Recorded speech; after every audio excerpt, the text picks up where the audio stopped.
Ladies and gentlemen, welcome to another edition of World Talks here on TVP World, where every word matters. I'm your host, Benjamin Lee, and please join me and my guests on this next interview. Now, hybrid warfare has become a defining strategy in Central and Eastern Europe, blending conventional military tactics with cyber attacks, propaganda, and economic manipulation. Over the past year, these methods have intensified, presenting new challenges for regional security and stability. As the region faces ongoing threats from Russia's hybrid war, what lessons have been learned and what lies ahead? Joining us today on TVP World is Mariia Zolkina, Head of Regional Security and Conflict Studies at the Ilko Kuchev Democratic Initiative Foundation. Hello and welcome to TVP World. Thanks for inviting me. So at the end of the year, I would like to round up some of the hybrid attacks that we have been observing throughout Central and Eastern European region. And well, my first question is, how would you personally assess the effectiveness of Russia's hybrid warfare against Europe? Russia is preparing for undermining basically the very idea that Europe, either in terms of European Union or NATO, is united, and to show that this is a weak alliance or alliances from different point of view. So from this point of view, I think that Europe has to take this risk very seriously and to accept this challenge. And unfortunately for Ukraine, Ukraine was facing this hybrid warfare. However, with a component of conventional warfare like war in Donbass in between 2014 and 2022. I think in meeting these cyber war challenges, in fighting Russian propaganda, Ukrainian both public services and civil society are front runners, and they can really advise on how to do that. Right. When it comes to Eastern Europe, what do you think we have learned in countering these hybrid threats throughout these couple of years of war? The first and very serious lesson is that hybrid warfare is not just accidents. It's not just separate elements. It's a part of the strategy to reach some goal. For this reason, every specific accident happening either in the Baltic Sea, like breakage of the cables, or propaganda which is being spread right now not through Russia's sources, but other like secondary informational sources. All this should be treated as components of the general scheme, let's say. If you take this seriously, then you create not strategies on the paper, but actions really in practice. The second lesson from different experience, including Ukraine experience, is that cyber warfare should be treated really as another battlefield. Like recently we have seen that Ukraine, which is really digitalized country, with lots of public services being digitalized recently in last years, it has faced one of the biggest cyber attacks for several years. And what is interesting, Russia's sources of the cyber attack, they have basically attacked not only Ukrainian public service database, but also backups, which were in Poland. It means that all the routes and all the channels Russia will be trying and is trying to undermine the European regional security on the different levels, information, cyber level, and don't forget about conventional warfare, because any time, any drone can anywhere in Europe appear and fly much far from the border of Ukraine. All right, one of the trickier things that I want to discuss as well is the sowing of internal division between European countries or with the populace as a whole. And like you mentioned, a lot of effort was put into showcasing or trying to make Europe more divided than it really seems. However, we're also seeing perhaps the possibility of being hyper aware of these Russian threats. Do you think that there's a possibility where people are perhaps kind of starting to have this Red Scare situation we've seen in the States a while ago, where everyone's accusing everyone of being a Russian spy, where the discussion becomes very muddy, that we can't really have a unified front when discussing these type of threats? Following Russian invasion and Russian aggression since 2014, I would say that we're actually in a different stage. Not when everyone is being suspected for having some suspicious links to Russia or whatever, but for everyone is being much calmer at this moment, at the end of 2024, than before, than even last year or at the beginning of the large-scale invasion in 22. Why?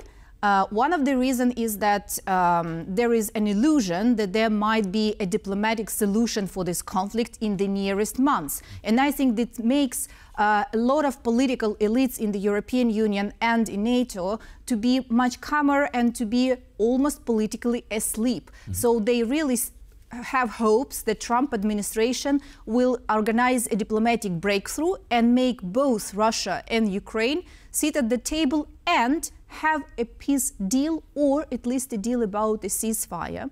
I think these hopes, we are not speaking that they are groundless from regional security point of view, but they are making political elites treating these challenges of the hybrid warfare in a less serious way than it should be done at this moment. Right, like you described, perhaps a lot of people are looking at closing a chapter of the current kinetic war that we're seeing and kind of equating that to perhaps a closing of the hybrid war, which is still very real and still threatening Europe.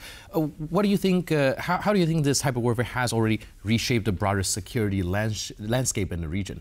It has reshaped it in a way that even if you are trying not to escalate, or this very famous strategy of not provoking Russia, which is the basis for many actions which were taken or not actually taken by NATO as alliance. So if you are following this logic of not escalating, this doesn't mean that you will not find yourself in a situation of a war. However, this war at the first stage might be the hybrid warfare, meaning that your public services are attacked, the personal data of your citizens is attacked.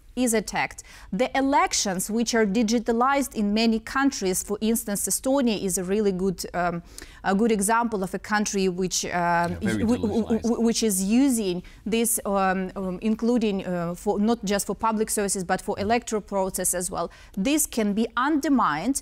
The very recent example from Romania, when the whole first tour of election, the first round of elections, was basically considered to be illegitimate exactly because of the interference of, as they claim, on the level of constitutional court, some external forces, namely Russia, who was using modern technologies, social media.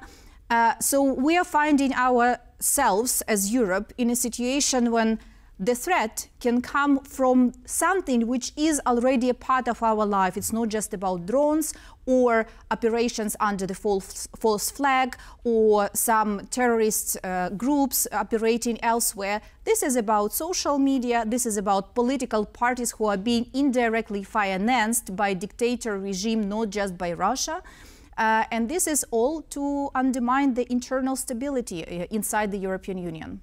Do you think that Europe should start approaching this perhaps in a different perspective? Like you mentioned, a lot of, European leaders or people are kind of hesitant to escalate, let's say, to take stronger measure as long as it is not like bullets being fired. But as we see, like you mentioned, the cut cables, perhaps some of the sabotage action that's already taking place in Europe, these are very real threats. These are very real attack that's happening.